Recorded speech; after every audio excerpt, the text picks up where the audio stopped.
Hi friends, welcome back to my YouTube channel. ನಾನಿವತ್ತು ಬೆಟ್ಟದ ನೆಲ್ಲಿಕಾಯಿ ತೊಕ್ಕು ಮಾಡ್ತಾ ಇದ್ದೀನಿ.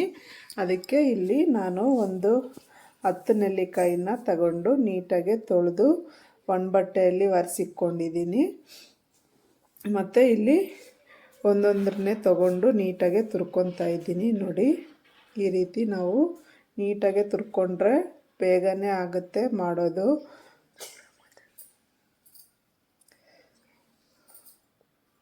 ನೋಡಿ, ತುರ್ಕೊಂಡಿದ್ದೆಲ್ಲ ಆಯಿತು. ಇವಾಗ ನಾನು ಒಂದು ಜಾರಿಗೆ ಇವಾಗ ತುರ್ಕೊಂಡಿರೋದ್ರನ್ನೆಲ್ಲ ನೀಟಾಗಿ ಹಾಕ್ಕೊತಾ ಇದ್ದೀನಿ.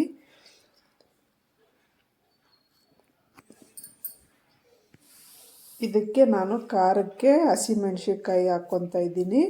ಇಲ್ಲಿ ಒಂದು 10 ಹಸಿಮೆಣ್ಸಿನ್ಕಾಯಿನ ಈ ರೀತಿ ಕಟ್ ಮಾಡಿಕೊಂಡು ಹಾಕ್ಕೊತಾ ಇದ್ದೀನಿ. ಮತ್ತು ರುಚಿಗೆ ತಕ್ಕಷ್ಟು ಉಪ್ಪನ್ನು ಸೇರಿಸ್ಕೋಬೇಕು. ಮತ್ತು ಒಗ್ಗರಣೆ ಮಾಡ್ತಾಯಿದ್ದೀನಿ. ಇವಾಗ ಗ್ಯಾಸ್ ಮೇಲೆ ಒಂದು ತವ ಇಕ್ಬಿಟ್ಟು ಅದಕ್ಕೆ ಸ್ವಲ್ಪ ಎಣ್ಣೆ, ಸಾಸಿವೆ ಮತ್ತು 1-2 ಕಡ್ಡಿಯಷ್ಟು ಕರಿಬೇವನ್ನು ಸೇರಿಸ್ಕೊಂಡು ನೀಟಾಗಿ ಫ್ರೈ ಮಾಡ್ಕೊತಾ ಇದ್ದೀನಿ. ಮತ್ತು ಇಲ್ಲಿ ಇಂಗು ಹಾಕ್ತಾಯಿದ್ದೀನಿ. ನೀವು ಇಂಗು ಇಷ್ಟ ಆದರೆ ಹಾಕ್ಕೋಬೋದು, ಇಲ್ಲ ಸ್ಕಿಪ್ ಮಾಡ್ಬೋದು. ಇಂಗು ಹಾಕೋದ್ರಿಂದ ಬೇಗ ಕೆಡಲ್ಲ. ನೋಡಿ, ಫ್ಲೇವರೂ ಚೆನ್ನಾಗಿರುತ್ತೆ. ಈ ನೆಲ್ಲಿಕಾಯಿ ತೊಕ್ಕು ತುಂಬಾ ಒಳ್ಳೆಯದು ತಿಂದರೆ, ಮತ್ತು ಆರೋಗ್ಯಕ್ಕೂ ತುಂಬ ಒಳ್ಳೆಯದಿದು. ನೋಡಿ, ಇವಾಗ ನಾನು ಎಲ್ಲ ರುಬ್ಕೊಂಡಿದ್ದಾಯಿತು. ನೀಟಾಗಿ ಎಲ್ಲ ಸೇರಿಸ್ಕೊತಾ ಇದ್ದೀನಿ. ಇದು ಮತ್ತು ರೈಸ್ ಜೊತೆಯಲ್ಲಿ ಬಿಸಿ ಬಿಸಿ ರೈಸ್ಗೆ ತುಪ್ಪ ಹಾಕ್ಕೊಂಡು ತಿನ್ಬೋದು. ಮತ್ತು ಚಪಾತಿಗೂ ದೋಸೆಗೂ ಸಹ ತಿನ್ಬೋದು.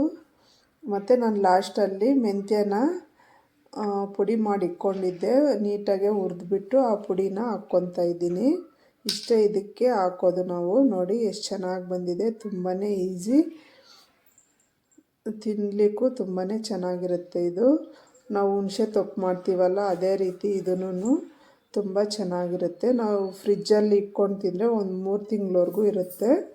ಆಚೆ ಇಟ್ಟರೆ 1 ತಿಂಗಳವರೆಗೂ ಇರುತ್ತೆ ಇದು.